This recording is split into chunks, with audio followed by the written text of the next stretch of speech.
지구를 날려버릴 수 있는 위력을 가진 오하이오 핵잠수함을 아시나요?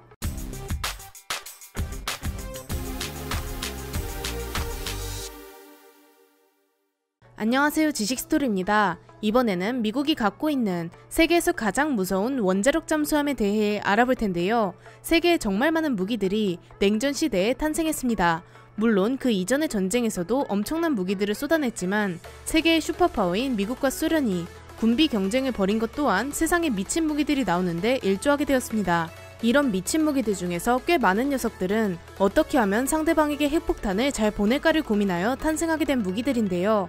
원래라면 폭격기가 핵폭탄을 들고 가서 직접 떨어뜨리고 오는 것이 가장 간단했습니다. 그런데 미국과 소련은 이런 방법을 서로에게 사용하는 것이 불가능했습니다.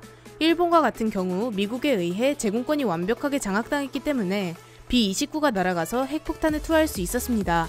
미국이 소련 상공에 폭격기를 갖고 간다면 100의 99는 폭격에 실패할 것입니다. 성공 확률을 높이려면 폭격기를 호위하는 수많은 기체들을 함께 대동하고 가야 하는데 한 방에 훅 보내버리는 핵폭탄의 장점을 살리지도 못할 뿐더러 이렇게 가더라도 성공할 보장이 없죠. 심지어 거기서 입을 수 있는 피해가 너무 막심했습니다. 미국, 소련 모두 같은 고민을 했습니다. 소련은 그 고민에 대한 돌파구를 미사일에서 찾았습니다. 적국에게 미사일을 쏘면 매우 간단했죠. 하지만 당시 미사일은 발사 시간이 너무 오래 걸렸고 사정거리도 그렇게 만족스럽지 못했습니다. 그래서 다른 방법이 추가적으로 요구되었죠. 소련은 그때 과거 독일로부터 하나의 영감을 얻게 됩니다. 바로 유보트였는데 바다 밑에 돌아다니면서 전함과 구축함들을 격침시키는 유보트의 능력은 미국과 영국을 힘들게 만들었습니다. 물속으로 다니는 유보트를 탐지하느라 애를 먹었죠. 소련은 이 잠수함과 미사일을 잘 활용하면 좋은 핵 공격 수단이 될 수 있겠다고 생각합니다. 그렇게 1952년 소련은 탄도미사일을 장착한 줄루 잠수함을 취역시키게 됩니다. 이 소식은 미국에게 있어서 매우 충격적이었는데요.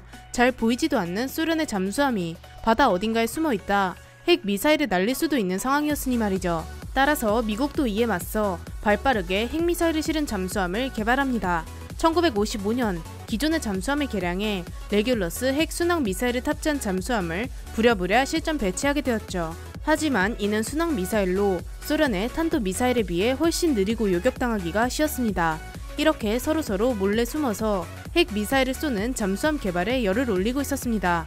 그런데 이렇게 개발한 잠수함에도 단점이 있었는데요.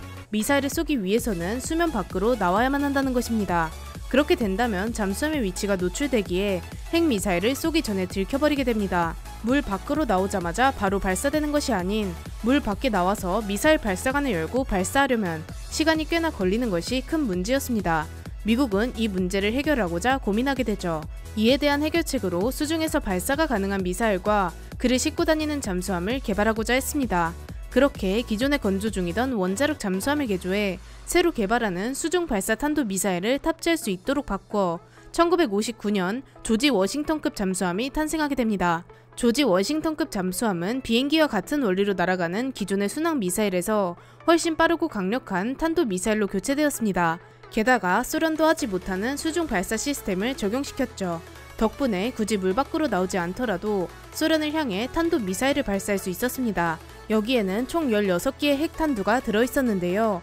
핵탄두 한 개의 위력은 무려 120킬로톤으로 히로시마에 떨어진 원자폭탄의 10배에 달했습니다. 16기가 들어있으니 무려 160배나 강력한 것이죠. 여기에 탑재된 탄도미사일은 폴라리스 탄도미사일이라고 부르는데 짧게는 2000km부터 길게는 4600km에 달하는 정말 먼 거리를 타격할 수 있습니다. 상당히 훌륭한 수준이었지만 미국은 이 정도로 만족하지 못했죠. 결국 모스크바와 같은 소련의 수도를 날리기 위해서는 소련 인근 해역까지 접근해야 했기 때문입니다. 뉴욕과 워싱턴은 해안가에 있어 소련이 먼 바다에서도 충분히 타격이 가능한 위치이지만 모스크바는 가까운 발트해로부터 무려 700km가 넘게 떨어져 있고 그 다음으로 가까운 흑해와도 900km가 떨어져 있었죠.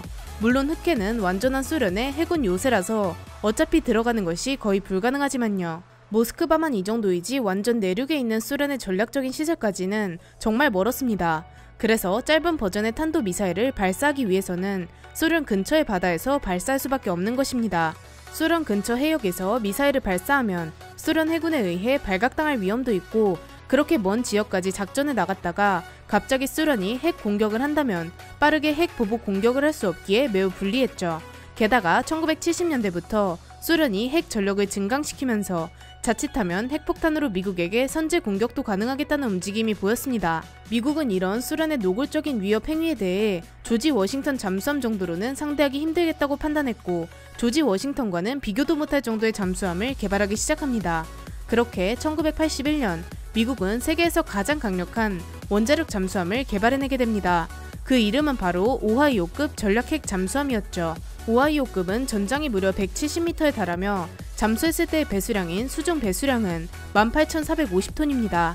승조원은 155명이 탑승합니다. 당연히 원자력 추진 잠수함이며 항속 거리는 무한대입니다. 최고 속도는 시속 46km이죠. 무장으로는 533mm 어뢰 발사관이 4개 있고 탄도미사일 24발을 장착할 수 있습니다. 잠 항심도는 240m 이상이죠. 먼저 이전에 영상으로 설명드렸던 타이푼급 잠수함에 비해서는 크기가 작지만 오하이오급 잠수함의 크기도 정말 큰 편입니다. 우리나라의 헬기 항공모함이자 대형 상륙함인 독도함도 전장이 199m에 기준 배수량이 14,600톤인 것을 본다면 오하이오급 잠수함이 얼마나 큰지 알 수 있습니다.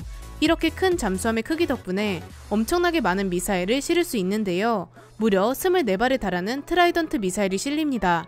트라이던트 미사일 단 한 발에 100kg급 탄두 14개를 장착할 수 있는데 이것이 총 24발이나 있기 때문에 총 33,600kg의 위력을 가진 것입니다. 즉 히로시마에 떨어진 원자폭탄이 2,800개나 떨어지는 위력을 보여주는 것이죠. 탄두의 수는 통상적으로 14개까지 싣지는 않습니다. 미사일이 무거워지면 사정거리가 짧아졌기 때문이죠.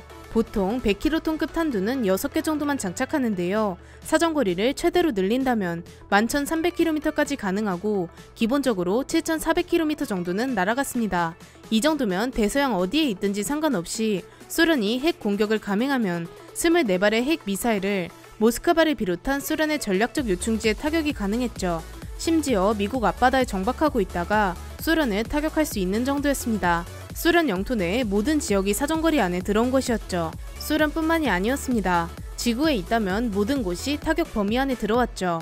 오하이오급 전략 핵 잠수함이 등장하면서 잠수함들이 굳이 멀리 나가지 않고 영해에 있다가 핵폭탄을 쏘아 올리는 것으로 전략을 짜기도 했습니다. 그러면 여기서 궁금증이 생길 수 있습니다. 굳이 멀리 나가 있지 않고 미국 영해 내에 있다가 핵 공격을 감행할 것이라면 굳이 바다에 있는 것이 아닌 땅에다 ICBM을 늘리면 되지 않냐? 라고 물을 수도 있습니다. 하지만 그 두 가지는 느낌이 전혀 다릅니다. 잠수함이 영해에 있든지 저 먼 바다로 나가 있든지 그것은 크게 중요하지 않습니다. 소련은 잠수함의 위치를 알 수 있는 방법이 없다는 것이죠. 육지가 아닌 바다 어딘가에 존재한다는 것 자체가 소련을 압박할 수 있는 카드였습니다. 그래서 미국이 핵 공격으로 불바다가 된다고 할지라도 바다 어딘가에 있는 잠수함에서 미사일이 솟아오르며 소련에게 핵 미사일 보복을 하는 것입니다. 이런 특징은 소련이 절대 미국을 공격할 수 없게끔 만들었죠. 땅 위에 있는 목표물만 상대하는 것이라면 충분히 공격해볼만 하겠지만 바닷속에 있는 잠수함까지 상대하는 것은 완전히 불가능합니다. 또한 오하이오급 전략핵 잠수함에 있는 트라이던트 미사일은 무려 10,000km가 넘는 범위를 타격할 수 있습니다. 정확도도 말도 안 되는 수준인데요. 10,000km 밖에서 발사해 오차 범위를 220m 이내로 줄였습니다. 인공위성의 도움을 받아 매우 정밀한 핵 공격을 하는 것이죠. 사실상 이 정도 위력의 핵 탄두에게 220m 정도의 오차는 정말 의미 없을 정도입니다. 어차피 주변은 쑥대밭이 될 예정이니 말이죠. 또 여기 장착된 핵 미사일인 트라이던트 미사일은 14개의 탄두를 실을 수 있다고 언급했는데요. 미사일이 목표 지점을 향해 가면서 14개의 탄두가 모두 분리되어 14개의 각기 다른 목표를 향해 날아갑니다. 24개의 미사일에서 각각 14개의 탄두, 즉 336개의 각기 다른 목표를 향해 발사되는 것이죠. 최대 336개의 소련의 거점과 도시를 박살냅니다. 336개의 목표물은 히로시마 원폭 8개씩을 얻어맞는 것입니다. 제 아무리 강력한 소련이라고 할지라도 이 모든 것을 맞는다면 국가 자체가 붕괴될 만한 수준입니다. 현재까지 오하이오급 잠수함은 18척이 배치되어 있는데 이 모든 잠수함이 성공적으로 핵 공격을 감행할 수 있다면 6,048개의 목표물을 타격할 수 있습니다. 도시마다 하나씩 떨어뜨린다면 아마 인류의 문명은 다시 돌이킬 수 없는 수준으로 만들어버릴 수 있는 위력입니다. 인류의 절반 이상을 희생시킬 수 있는 양이죠. 당연히 미국이 오하이오급 잠수함 이외에도 다른 핵 잠수함이 많으니 이런 핵 전력이 정말 엄청나다고 볼 수 있습니다. 오하이오급 잠수함은 소련이 붕괴되면서 이렇게 많은 핵무기를 싣고 다니는 것이 의미가 없어졌습니다. 그래서 실사용이 가능하도록 개조했는데요. 바로 토마호크 미사일을 싣고 다니는 것입니다. 토마호크 미사일은 지상 및 함정을 공격하는 매우 강력한 미사일인데 최대 2,500km를 날아가서 목표물을 타격합니다. 웬만한 빌딩, 배와 같은 것은 다 부숴버릴 위력입니다. 단 한 발에 17억 원에 달하는 비싼 미사일이기도 하죠. 이런 미사일을 154기씩 장착하는 순항미사일 핵 잠수함으로 개조해서 사용하고 있기도 합니다. 4개의 잠수함만 순항미사일 버전으로 개조했지 나머지 14개의 오하이오급 핵 잠수함은 지금도 바다를 돌아다니면서 세계 어딘가에 핵을 떨어뜨릴 수 있는 만반의 준비를 하고 있습니다. 이렇게 인류 절반을 날려버릴 수 있는 무서운 핵 잠수함 오하이오에 대해 알아보았는데요. 영상을 재미있게 보셨다면 구독과 좋아요 부탁드립니다. 감사합니다. 지식스토리였습니다.